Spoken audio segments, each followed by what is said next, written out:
नमस्कार, सत श्री अकाल, आदाब। मेरा नाम मनदीप पूनिया है और आप सुन रहे हैं पंजाबी रेडियो यूएसए। मैं एक बार फिर हाजिर हूँ नए बुलेटिन के साथ और शुरुआत करते हैं आज की मुख्य खबरों से। स्पेन का बार्सिलोना शहर बाढ़ की चपेट में आ गया है। सोमवार से ही वहां पर तेज बारिश हो रही है। इसके अलावा बार्सिलोना के कैटलोनिया इलाके को रेड अलर्ट पर रखा गया है। स्पेन जाने वाली 80 विमानों को रद्द कर दिया गया है। बॉलीवुड के एक्टर सलमान खान को एक बार फिर से जान से मारने की धमकी मिली है। इस बार भी उनको यह धमकी लॉरेंस बिश्नोई नाम से आई है और उनसे इसकी एवज में 5 करोड़ रुपए की मांग की गई है। मध्य प्रदेश के बांधवगढ़ फॉरेस्ट में 10 हाथियों की मौत हो गई है और यह पिछले एक सप्ताह के अंदर हुआ है। इसको लेकर मध्य प्रदेश में सियासत तेज हो गई है। इसके अलावा पिछले 3 साल में वहां पर 140 टाइगर्स की मौत की भी खबर है। पंजाब और हरियाणा हाईकोर्ट में आज अमृतपाल सिंह की एनएसए को लेकर सुनवाई हुई। इसमें हाईकोर्ट ने पंजाब सरकार और केंद्र सरकार से जवाब मांगा है। बता दें कि अमृतपाल सिंह और उनके माता पिता ने एनएसए लगाने के खिलाफ कोर्ट में पिटीशन दायर की है। उनके वकीलों को भी उनकी एनएसए बढ़ाने को लेकर तर्क देने के लिए अगले 4 दिसंबर को कहा गया है। हरियाणा के सोनीपत में आज पुलिस ने 3 महीने से आंदोलन पर बैठे किसानों को गिरफ्तार कर लिया। ये किसान अपने खेतों के बीच से गुजरने वाली तेल पाइपलाइन का विरोध कर रहे थे। कह रहे थे कि उनको उचित मुआवजा नहीं दिया जा रहा। इसके अलावा हरियाणा के किसान हरियाणा के मुख्यमंत्री के घर को घेरने के लिए जा रहे थे। उनको भी आज पुलिस ने आगे नहीं बढ़ने दिया और बैरिकेड लगाकर रोक दिया। ये थी आज की मुख्य खबरें। अब करते हैं इन खबरों का विश्लेषण और शुरुआत करते हैं पहली खबर से। पहली खबर अंतर्राष्ट्रीय खबर है, स्पेन से आई। स्पेन में बाढ़ आई हुई है। हम पहले भी कई घटनाओं का जिक्र कर चुके हैं। तकरीबन 60 के आसपास मौतों के बारे में हमने स्पेन से बताया था, बाढ़ के कारण हुई थी और 3000 के आसपास लोग अपने घरों से बेदखल भी हुए थे। अब जो स्पेन का बार्सिलोना शहर है वो भी बाढ़ की चपेट में है। वहाँ के कैटलोनिया इलाके को रेड अलर्ट जारी कर दिया, रेड जोन में रखा है। इसके अलावा 80 फ्लाइट्स को जो बार्सिलोना में पहुंचने वाली थी उनको भी अब रद्द कर दिया गया है। स्पेन के लोगों को बार्सिलोना इलाके में ट्रैवल करने के लिए मना किया गया है। काफ़ी गंभीर स्थिति है और अभी तक अगर हम टोटल स्पेन की बात करें तो वेंसिलिया शहर है उसमें कम से कम 217 लोगों की मौत हो चुकी है और बहुत सारे लोग अभी वहां पर फंसे हुए हैं। अंडरग्राउंड पार्किंग्स में लोग फंसे हुए हैं और उनकी तलाश भी की जा रही है। और स्पेन में जो राहत काम के लिए जो सरकार काम कर रही है उस पर बदइंतजामी के आरोप भी लग रहे हैं और लोग सड़कों के ऊपर उसके खिलाफ आंदोलन भी कर रहे हैं। अगली खबर की ओर बढ़ते हैं। जो अगली खबर है वो दिल्ली के प्रदूषण के बारे में है। दिल्ली के पर्यावरण मंत्री गोपाल राय ने आज सभी डिपार्टमेंट्स की बैठक भी बुलाई है। दिल्ली में जो AQI है, एयर क्वालिटी इंडेक्स, वो 400 से पार पहुंच गया था और आज भी 350 के आसपास रहा है। कई जगह पे गंभीर स्थिति रही है और अब अगले 10 दिनों में भी AQI बढ़ने का अनुमान लगाया जा रहा है। उसका रीज़न ये है क्योंकि जो एकदम से हवा का जो रुख है वो बदलता नजर आ रहा है और हवा थमती भी नजर आ रही है। इसको लेकर दिल्ली जो गवर्नमेंट है वो परेशान भी दिख रही है और जो भूपेंद्र यादव हैं सेंट्रल मिनिस्टर बीजेपी के, उनसे गोपाल राय ने जो आर्टिफिशियल रेन है, आर्टिफिशियल बारिश करवाने की अनुमति भी मांगी है। अब देखना होगा कि उनको अनुमति मिल पाती है या नहीं मिल पाती। इसके अलावा मेरे को लगता है कि बहुत सारे डिपार्टमेंट्स में छुट्टी घोषित की जा सकती है। डीजल बसों के ऊपर, डीजल गाड़ियों के ऊपर रोक लगाई जा सकती है। तो अगले 10 दिन का रोड मैप दिल्ली में प्लान किया जा रहा है। विंटर एक्शन प्लान इसको कहा जाएगा, जिससे पोल्यूशन को कम किया जाए। लेकिन खाली इतना ही नहीं है। जो पाकिस्तान का लाहौर शहर है वहां पर तो 2 दिन पहले ही AQI 1700 तक पहुंच गया था। आज हम बात करें तो वहां पर 666 AQI दर्ज किया गया, जो काफ़ी गंभीर स्थिति है। और अगर हवा का रुख बदलता है तो भारत के हरियाणा और पंजाब राज्य में दिक्कतें आ सकती हैं। हरियाणा और पंजाब में इसलिए कह रहा हूं क्योंकि लाहौर से अमृतसर की दूरी तो बहुत कम है और अमृतसर में भी कहीं ना कहीं दिक्कतों का सामना करना पड़ सकता है। लेकिन अमृतसर में पिछले 2-3 दिनों से मौसम बहुत अनुकूल है। वहां पर पोल्यूशन में भी कमी देखी गई। उसका कारण एक ये है कि जो हवा है वो पाकिस्तान की तरफ चल रही है और जिसको हम पश्चिमी बोलते हैं। तो पश्चिमी हवा चल रही है और जो पछुआ हवा के कारण, जिसको हरियाणवी में पछुआ बोला जाता है, उसके कारण जो पोल्यूशन है वो लाहौर में ज़्यादा है। अगर हवा का रुख बदल जाता है, अगर वही हवा अमृतसर की तरफ बहने लगती है तो अमृतसर जैसे शहर के लिए मुश्किल होगी और चंडीगढ़ में भी दिक्कतें आएंगी। इसके अलावा हरियाणा और पंजाब में भी दिक्कतें आएंगी। हरियाणा के 20 शहरों का AQI 200 से पार है, 300 से पार है, बल्कि जो हिसार और फतेहाबाद शहर हैं इनकी भी जो हवा है वो काफ़ी खतरनाक कही जा रही है। सोनीपत का भी जो AQI है वो काफ़ी खतरनाक है। NCR भी काफ़ी खतरनाक है। इसके अलावा जो हिसार और फतेहाबाद का AQI 500 तक पहुंच गया है, इसको लेकर कहीं ना कहीं ये मामला है। हालांकि लुधियाना में AQI 184 है और मंडी, गोविंदगढ़, पटियाला, जालंधर, चंडीगढ़ 200 के पार अभी, मतलब थोड़ा सा 200 से ऊपर ही है, कई बार 200 से नीचे आ जाता है। अमृतसर में 188 AQI है, तो एक हिसाब से चीज़ें ठीक हैं। बस यही दुआ की जाए कि जो हवा का रुख है वो अमृतसर, चंडीगढ़, लुधियाना की तरफ ना हो। अगर हवा का रुख इधर हो जाता तो लाहौर का जो पोल्यूशन आपको दिख रहा है वो आपको अमृतसर, लुधियाना, चंडीगढ़ और पटियाला के इलाकों में भी देखने को मिलेगा। अभी के लिए हरियाणा के शहरों की स्थिति काफ़ी खराब है।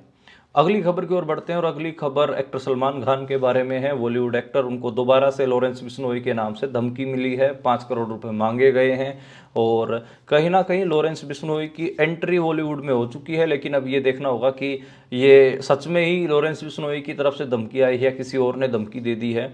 वर्ली पुलिस स्टेशन है मुंबई में, वहाँ पर इसके खिलाफ मुकदमा दर्ज किया गया है। उस नंबर की जानकारी ट्रेस की जा रही है जिससे ये धमकी दी गई है।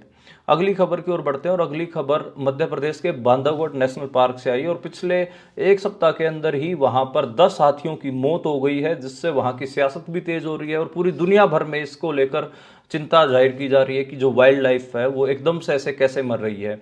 और आपको बता दें कि 3 साल में 140 के आसपास टाइगर भी मरे हैं इंडिया में। उसको लेकर भी बहुत सारी बात इंटरनेशनल लेवल पर हो रही है कि टाइगर जिंदा क्यों नहीं बच रहे हैं। और अब हाथियों की मौत का भी मामला है। जो वहाँ के पॉलिटिशियन हैं, खासकर जो कांग्रेसी नेता है, वो कह रहे हैं कि हाथियों को मारा गया है, उनकी हत्या की गई है। मल्टीपल ऑर्गन फेलियर कहा जा रहा है, जो कारण सामने निकल कर आ रहा है हाथियों की मौत का, वो मल्टीपल ऑर्गन फेलियर आ रहा है। अब इसमें ये तो जांच का विषय है और इसको लेकर कहीं ना कहीं दर्ज कर लिया गया है। और अकेले मध्य प्रदेश में ही 3 साल के अंदर 140 टाइगरों की मौत हुई है, 140 बाघों की मौत हुई है। उसको लेकर भी बहुत सारी बात हो रही है और 5,000 करोड़ रुपए जबकि टाइगर के ऊपर खर्च किए गए, फिर भी ये मौत हो रही है और इसको लेकर काफ़ी चीज़ें चल रही हैं। और 6 हाथी अभी भी बीमार हैं। मल्टीपल जो ऑर्गन फेलियर जिसका कारण मैं आपको बता रहा हूँ, इसको लेकर चीज़ें चल रही हैं। और 31 अक्टूबर को 2 हाथियों ने दम तोड़ा था, 4 पहले ही मरे हुए मिले थे 29 तारीख को, और 4 बचे हुए थे और 4 हाथियों की मौत अब आने वाली 4 नवंबर तक हो चुकी है। तो ये एक कहा जा रहा है कि इसमें इंटरनेशनली ये काफ़ी न्यूज़ वायरल हो रही है। अगली खबर की ओर बढ़ते हैं और अगली खबर है मदरसा एजुकेशन एक्ट 2004 के बारे में। उसको इलाहाबाद हाई कोर्ट ने अनकॉन्स्टिट्यूशनल करार दे दिया था और कह दिया था कि आप तालीमी एजुकेशन नहीं दे सकते हैं। इसको सुप्रीम कोर्ट में चैलेंज किया गया और सुप्रीम कोर्ट ने इसकी कॉन्स्टिट्यूशनल वैलिडिटी बताई है और इसको खारिज नहीं किया है और इसको पूरा कॉन्स्टिट्यूशनल बताया है, यानी कि संवैधानिक बताया है। और कहा है कि जो मदरसे हैं वो कुछ धार्मिक शिक्षा वहाँ पर दी जाती है, इसकी वजह से उनको रोका नहीं जा सकता। और उसमें कहा कि बोर्ड की कामिल, फाजिल और इस तरह की अन्य डिग्रियां जारी रखने का अधिकार है। और कोर्ट के मुताबिक इस तरह की डिग्री जारी करना यूजीसी यानी यूजीसी के खिलाफ है। ये कई चीज़ें इलाहाबाद हाई कोर्ट से निकल कर आई थी, लेकिन उनको सुप्रीम कोर्ट ने खारिज कर दिया। जो मदरसा एजुकेशन एक्ट 2004 है वो जारी रहेगा। अगली खबर की ओर बढ़ते हैं और अगली खबर अमृतपाल सिंह और उनके साथियों के ऊपर NSA बढ़ाने के मामले को लेकर है। आज सुनवाई थी पंजाब और हरियाणा हाई कोर्ट में। पंजाब और हरियाणा हाई कोर्ट में इसकी सुनवाई के दौरान जो कोर्ट है उसने पंजाब सरकार से और केंद्र सरकार से दोनों से जवाब मांगा है और कहा है कि दूसरे साल NSA को क्यों एक्सटेंड किया गया। इसके अलावा DC से भी पूछा गया है कि आपने 13 मार्च को NSA लगाया था, आदेश दिया था, और 10 दिन तक उसे लागू करने में 10 दिन की देरी क्यों हुई है। इसके अलावा पंजाब सरकार से भी जवाब मांगा है और कहा है कि आप शपथ पत्र दें 10 दिन की देरी के मामले को लेकर। और वकीलों ने जो एनएसए को लेकर जो जिरह कर रहे हैं, जो अमृतपाल सिंह के वकील हैं, उनको भी कहा है कि आप जो अगली सुनवाई होने जा रही है 4 दिसंबर को, उस दिन आप अपने पॉइंट्स बनाकर लेकर आएं ताकि इसके ऊपर बहस हो सके। इसके अलावा जो याचिका है, इसमें हम पहले भी कई बार जिक्र कर चुके हैं कि जो उसमें यही कहा गया है कि जो एनएसए दोबारा एक्सटेंड किया गया वो अनकॉन्स्टिट्यूशनल उसको कहा गया है। और जो एक आरोपी हैं गुरिंदर सिंह, उन्होंने अपने जेल बदलने की मांग की थी, लेकिन उनकी मांग के ऊपर सरकार ने कहा है कि उनके ऊपर जो कार्रवाई की गई है वो बिल्कुल सही है और जेल बदलने से मना कर दिया। उन्होंने कहा कि इनको जेल से बाहर आने से राज्य का माहौल खराब हो सकता है, ये बात कही गई है। अमृतपाल सिंह और उनके साथी डिब्रूगढ़ जेल में बंद हैं, ये हम सबको पता है। और कहीं ना कहीं जो उनके रिश्तेदार हैं और वो कह रहे हैं कि 1 साल से ज़्यादा हो गया उनकी डिटेंशन को, और उनकी ज़िंदगी और उनकी इंडिपेंडेंस को असामान्य और क्रूर तरीके से छीना जा रहा है। ये उस पिटीशन में सारे आरोप हैं। तो अब 4 दिसंबर पर उस पिटीशन के ऊपर सभी की निगाह रहेगी कि उसमें क्या डिसीजन निकल कर आता है। अगली खबर की ओर बढ़ते हैं, और अगली खबर केंद्र सरकार ने जो पंजाब की जो मांग थी उसको ठुकराने को लेकर है। केंद्र सरकार से पंजाब पराली जलाने रोकने के लिए 1200 करोड़ रुपए की राशि मांग रहा था और कह रहा था कि अगर आप हमें 1200 करोड़ रुपए देंगे तो हम कम से कम किसानों को प्रोत्साहित करेंगे कि वो पराली ना जलाएं। उसको लेकर और भी कई बातें थी उसमें धान की लिफ्टिंग को लेकर भी था मामला, और स्पेशल ग्रांट की डिमांड बीजेपी ने हालांकि रिजेक्ट कर दी है पंजाब की, और इसको लेकर पंजाब ने बीजेपी के ऊपर हमला भी बोला। पंजाब की सरकार ने भी पिछले महीने इसी को लेकर सुप्रीम कोर्ट में भी बात चली थी, और सुप्रीम कोर्ट में पंजाब सरकार की ओर से जो 1200 करोड़ रुपए की मांग की गई थी उस पर 2 सप्ताह में निर्णय लेने के लिए केंद्र सरकार को कहा गया था। पंजाब से जो एडवोकेट जनरल गुरमिंदर सिंह है, उन्होंने जोर देकर कहा था कि किसानों पर जुर्माना लगाने से समस्या का समाधान नहीं होता। अधिकांश किसान छोटी जमीनों के मालिक हैं, उन्हें प्रोत्साहन देने की आवश्यकता है। इसको लेकर केंद्र सरकार का कहना है कि आप अपने जो राज्य का जो बजट है उससे आप किसानों की मदद करिए, हमसे कोई उम्मीद ना रखिए। इसको लेकर जाहिर सी बात है, मैं भी अगर मेरे से भी कोई कमेंट चाहे तो मैं कहूँगा कि ये एंटी पंजाब स्टैंड है केंद्र का। मेरे हिसाब से केंद्र सरकार को पंजाब और हरियाणा को पराली के मामले पर स्पेशल बजट देना चाहिए। 1200 करोड़ मांग रहे हैं, पंजाब 1200 करोड़ में सर जाएगा और हरियाणा का तो 1000 करोड़ में सर जाएगा, तो 2200 करोड़ है। अगर आपको अपने नागरिकों की एक हिसाब से इतनी चिंता है और आप चाह रहे हैं कि सच में पराली से ही पोल्यूशन हो रहा है, आप इसको मान रहे हैं, हालांकि मैं नहीं मानता हूं कि खाली पराली से ही पोल्यूशन हो रहा है। पोल्यूशन के और बहुत कारण है, उनके ऊपर तो कभी सरकार बात करती नहीं। खैर, पर कोर्ट में हम सबको पता है कि किसानों को ही घेरा हुआ है। सुप्रीम कोर्ट भी पंजाब और हरियाणा को ही घेरे हुए है। तो पंजाब और हरियाणा ने अपनी जायज़ डिमांड रख दी कि भाई आप हमें स्पेशल बजट एलोकेशंस दे दीजिए और हम अपने किसानों को प्रोत्साहित करेंगे कि वो पराली ना जलाए। लेकिन केंद्र सरकार अब हाथ खड़े कर रहा है कि हमारे पास हम तो नहीं देंगे पंजाब और हरियाणा को स्पेशल बजट एलोकेशन। तो नहीं देंगे तो अब ये मेरे को समझ में नहीं आ रहा, फिर आपको पंजाब हरियाणा को विलन भी बनाना है और उनको बजट भी नहीं देना है। तो ये एक दोगला व्यवहार मेरे को केंद्र सरकार का लग रहा है। इससे अगली खबर की ओर बढ़ते हैं। जो अगली खबर है वो बाय इलेक्शन से आई। गिद्धड़बाहा में पंजाब के सीएम भगवंत मान ने रैली आयोजित की, उन्होंने कई मीटिंग्स की। उसमें कहा कि उसमें उन्होंने जो मेन टारगेट रखा वो मनप्रीत बादल को रखा। अब आप समझिए, मनप्रीत बादल वहां पर तीसरे नंबर के खिलाड़ी हैं, लेकिन फिर भी उन्हीं को ही टारगेट किया उन्होंने। जो राजा वड़िंग की पत्नी हैं अमृता वड़िंग, जो कांग्रेस से चुनाव लड़ रही है, उनको एक बार भी टारगेट नहीं किया। उसको आप समझिए कि जो ये बात चलती है कि भगवंत मान और राजा वड़िंग की सेटिंग है आपस में, वो दिखता है। मनप्रीत बादल तो वहां पे तीसरे नंबर पे रहेंगे, लेकिन टारगेट उन्होंने जाके मनप्रीत बादल को किया। कहा कि आप 16 साल आपने उर्दू बोलते हुए गुजार दी और आपने की जो सोच है वो फाटक वाली है। उन्होंने जो जैसा भगवंत मान का अंदाज है चुटकुले सुनाने का, उसमें चुटकुला भी सुनाया कि एक बार वो जा रहे थे, फाटक के ऊपर खड़े थे गिद्धड़बाह में, तो उनको कहा गया कि आप खजाना मंत्री, आप पुल बना दीजिए। तो उन्होंने कहा कि अब तो फाटक पे ही लोगों से मुलाकात होती है, लोग वैसे तो इकट्ठा नहीं होते, पुल बना दिया तो फाटक पे भी लोगों से मुलाकात नहीं होगी। ये बात कह के उन्होंने मजाक उड़ाने की कोशिश की है। मुझे लगता है कि भगवंत मान की या फिर आम आदमी पार्टी की वहाँ पर रियल कॉम्पिटिटर अमृता वड़िंग है, कांग्रेस है। और अगर ये भी कहा जा रहा है कि चब्बेवाल की सीट और बरनाला की सीट के बदले में भगवंत मान ने जो गिद्धड़बाह की सीट है उस पर एक हिसाब से समझौता किया है जो राजा वड़िंग है उनके साथ, की राजा वड़िंग को कहा कि कांग्रेस सिर्फ गिद्धड़बाह जीत जाए और बाकी की जो 3 सीटें हैं वो हम जीत जाएं, तो ये एक मेरे को लगता है कि एक छुपा हुआ समझौता है। इसको लेकर बहुत सारी बात हो रही है, इसमें सच्चाई क्या है तो किसी को नहीं पता, लेकिन लोग इसको लेकर बहुत सारे कयास लगा रहे हैं। अगली खबर की ओर बढ़ते हैं और अगली खबर हरियाणा से। हरियाणा के अंदर अनिल विज जो नए नए ट्रांसपोर्ट मिनिस्टर बने हैं, उन्होंने हरियाणा रोडवेज बसों को आदेश दिया है कि वो प्राइवेट ढाबों के ऊपर नहीं रुकेंगी, और उन्होंने ये भी कहा है कि जो सड़कों के ऊपर बिना नंबर प्लेट के वाहन दौड़ रहे हैं उनको भी जब्त किया जाएगा। तो जो हरियाणा रोडवेज की बसों का मामला है, पंजाब रोडवेज की बसों का भी मामला लीजिए, हालांकि वो जो वजीर हैं वो सिर्फ हरियाणा के हैं। ये सब प्राइवेट लंबे रूट की बसें प्राइवेट ढाबों के ऊपर रुकती हैं। प्राइवेट ढाबों पे सब स्टैंडर्ड खाना होता है, जो पैक्ड आइटम्स हैं, पानी हो, कुरकुरे, चिप्स, भुजिया, जो भी हो, उस सब को ज़्यादा रेट पे बेचा जाता है उन प्राइवेट ढाबों को। हालांकि ये डिसीजन दिखने में तो ठीक लग रहा है, वो लागू कितना हो पाता है वो एक अलग बात है। और अनिल विज का ये एक हिसाब से मैं तो पिछले 2014 से देख रहा हूँ, जब से वो हरियाणा सरकार में वजीर बनते आ रहे हैं, कि वो जो भी डिपार्टमेंट उनको मिलता है वो शुरू के 1-2 महीने तो काफ़ी सख्त दिखते हैं, उसके बाद वो गायब भी हो जाते हैं। उनका पहले जैसे उनको स्वास्थ्य मंत्रालय दिया गया था, तो वो 1-2 महीना तो पूरा फराटे उन्होंने भरे, अस्पतालों में गए, एकदम से स्टाफ को डरा दिया। उसके बाद वो फिर जो बाकी के 4 साल बच गए, 4.5 साल बच गए, उसमें वो कहीं पे दिखे ही नहीं। तो ये हाल ना हो जाए, वो मुझे थोड़ा सा लग रहा है। अगली खबर की ओर बढ़ते हैं और अगली खबर हरियाणा में जो किसान आंदोलन चल रहा था उसकी अपडेट है।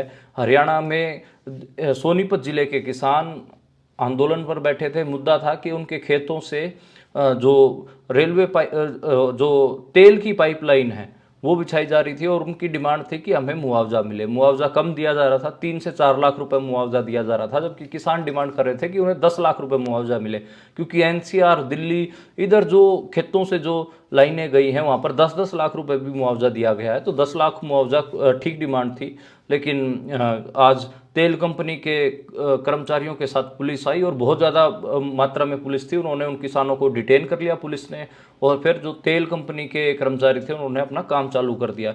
आज पूरा दिन उन किसानों को, खासकर महिला किसानों को डिटेन रखा गया, और काफ़ी इसको लेकर गर्मा गर्मी देखी गई। अब ये देखना होगा, किसानों ने फैसला लिया है कि उन्होंने 7 सदस्य कमेटी बनाई है और अगले 1-2 दिन में वो किसी बड़े आंदोलन का कहीं ना कहीं एक वो करेंगे कि आगे आंदोलन की क्या रणनीति रहेगी उसका वो खुलासा करेंगे। और जो इसके अलावा एक किसानों का जत्था आज कुरुक्षेत्र में भी देखा गया, और सीएम हाउस को घेराव करने के लिए वो जा रहा था। हरियाणा में डीएपी खाद की बड़ी कमी है, इसको लेकर सीएम हाउस का घेराव करने जा रहा था, लेकिन पुलिस ने बैरिकेड लगाकर रोक दिया और उसके बाद किसान आगे नहीं बढ़ पाए। अब किसानों ने फैसला लिया है कि वो जल्द ही कोई बड़ी पंचायत करेंगे कुरुक्षेत्र में ही, और उन्होंने अगर खाद, डीएपी और ये जो पराली जलाने के नाम पर केस हो रहे हैं, इसमें अगर सरकार उनको रास्ता नहीं देती है तो वो कोई बड़ा आंदोलन करने पर मजबूर होंगे। अगली खबर की ओर बढ़ते हैं और अगली खबर हरियाणा सरकार के बारे में है। हरियाणा सरकार के 14 मंत्री बनाए जाने को लेकर एक बड़ा रोला फंस गया है, बड़ा रोला पड़ रहा है। बड़ा एक हिसाब से मैं तो कहूँगा कि सियासत गर्म हो गई है, क्योंकि परसेंट के हिसाब से 15% जितने टोटल एमएलएज होते हैं उसके 15% एमएलएज को कैबिनेट मिनिस्टर बनाया जा सकता है, लेकिन ये 15% से एक्सीड कर रहा है। और इसको लेकर जो पंजाब के वकील हैं उन्होंने याचिका लगाई है हाईकोर्ट में और कहा है कि ये परसेंट के हिसाब से 13 विधायक ही कैबिनेट मिनिस्टर बन सकते थे, लेकिन हरियाणा में 14 बने हैं, एक ज़्यादा बना है। और उसको अब जो आने वाला तारीख है 13 नवंबर, उसी पे इस पे जिरह होगी। अब देखना होगा कि केस में क्या निकलता है। इसके अलावा सीएम सैनी ने, नायब सिंह सैनी ने विंटर सेशन बुलाने के लिए डेट के लिए राज्यपाल को लेटर लिखा था, वो अप्रूव हो गया है। अब 13 नवंबर से ही जो हरियाणा विधानसभा का विंटर सेशन है वो चलेगा। अब उसमें भी देखना होगा कि तब तक क्या कांग्रेस पार्टी अपना लीडर ऑफ अपोजिशन तय कर पाती है या नहीं तय कर पाती है। हरियाणा की कांग्रेस पार्टी अभी तक अपना लीडर ऑफ अपोजिशन तय नहीं कर पाई है, और इसको लेकर ठीक ठाक सोशल मीडिया पे बातचीत भी हो रही है कि हरियाणा की जो कांग्रेस पार्टी है उस पर भूपेंद्र हुड्डा भी अपना दबदबा चाहते हैं, लीडर ऑफ अपोजिशन खुद बनना चाहते हैं। इसी वजह से कांग्रेस की सियासत तेज हो रही है। और नायब सिंह सैनी ने भी जो 13 नवंबर को कहीं ना कहीं विंटर सेशन बुलाया, नहीं तो आमतौर पर दिसंबर में हम विंटर सेशन देखने को मिलता है हमें, लेकिन उन्होंने नवंबर में बुलाया। वो इसलिए बुलाया ताकि जो कांग्रेस में इंटरनल कलह चल रही है उसको वो ढंग से एक्सपोज कर सकें। तो आज के लिए इतना ही, कल दोबारा मुलाकात होगी नई खबरों के साथ, नए बुलेटिन के साथ।